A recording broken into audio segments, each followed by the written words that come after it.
Meet Joe, the king of the workers of the world. Hi, folks.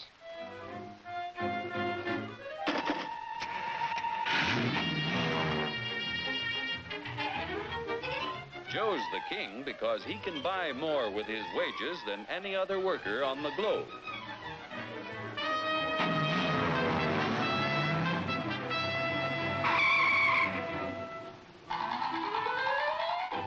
Now, what makes it possible for Joe to earn such a good living?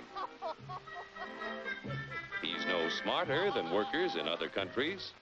Are you kidding? He's no stronger than workers in other lands. Oh, yeah? Well, just watch me.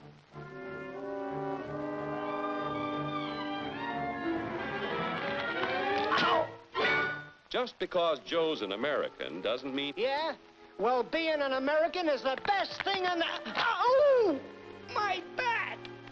Sure, being an American is great, but how could you be superior to any foreigner when you or your folks might be any one of a dozen different races or religions? So, if you're no Superman, it must be the American way of doing things that makes you the luckiest guy in the world. I don't think I'm so lucky. You don't? Well, let me show you. Hey, what's that gadget? Television? No, it's a time machine. Just pull that lever. You'll see how people worked 100 years ago. Hey, this I like. Oh, that's too far back. Try again. We want to stop at 1850.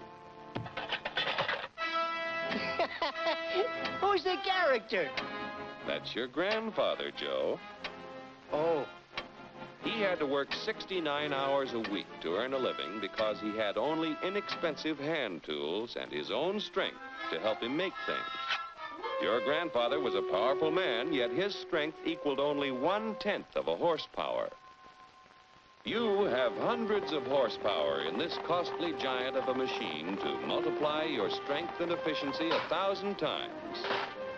This makes it possible for you to earn more than any worker in history.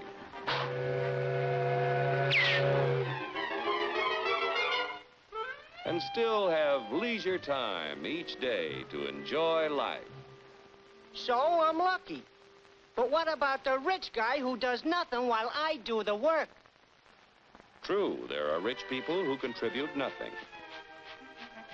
And there are poor people who contribute the same.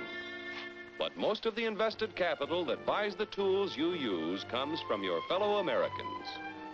40 million of us have money in the banks. 70 million of us own insurance policies.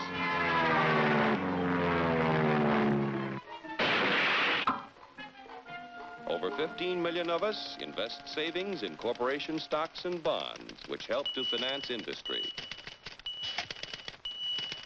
Each year, the people of America invest billions of dollars to create new plants and equipment. This invested capital buys the tools which make a man's labor worth more because he produces more.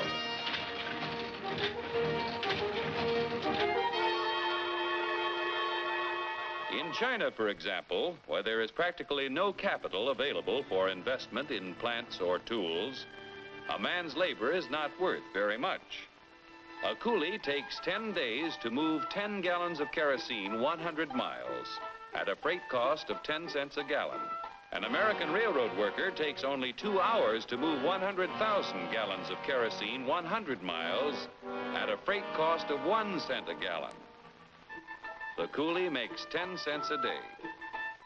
An average American railroad worker makes $10 a day, or 100 times more than the coolie. The average railroad worker has the benefit of a $20,000 investment in equipment. The Chinese coolie's equipment is worth only 10 cents.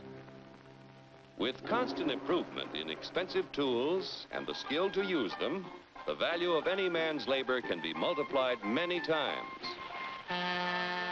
Naturally, the people in this country who invest their savings with industry expect dividends.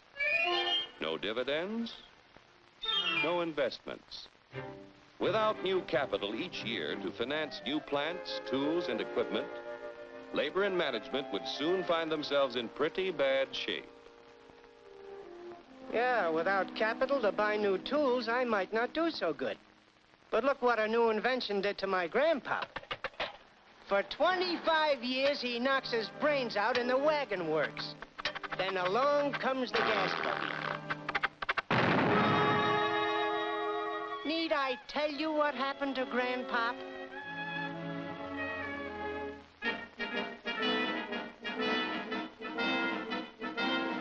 The history of our country proves that new inventions create thousands of jobs for everyone they displace. So it wasn't long before your grandfather had a better job, at more pay for less work. Our industrial progress is largely the result of the competitive struggle between companies to capture the market to increase profits. Huge sums are spent each year to make a better product to sell for less. Yet, regardless of how much money is spent to develop a new idea, there is often failure. When research proves successful, everyone shares in the accomplishment. The business which fails to give the consumer as much value as a competitor gives often goes bankrupt. However, on a national scale, competition gives the greatest good to the greatest number by continually producing more and better goods at lower prices.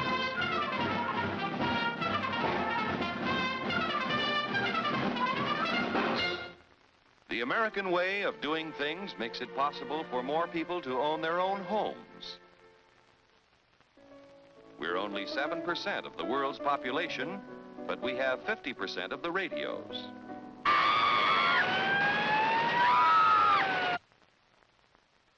We have 54% of the world's telephones.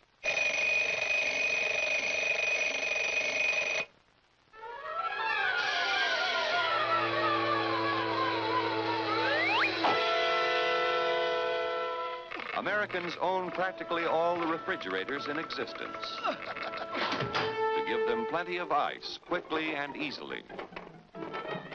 Bathtubs, we've got 92% of them.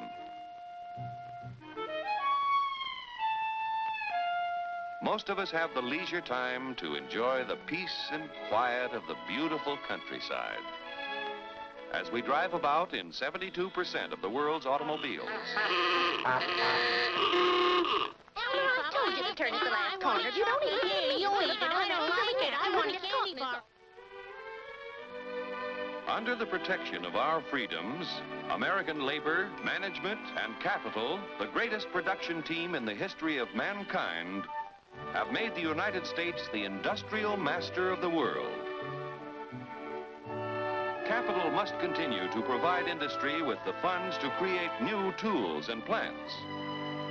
Labor and management must continue to increase the production of better goods at lower prices so that more people will be able to buy the things that make life easier and happier for all of us. Then Joe will continue to be the king of the workers of the world.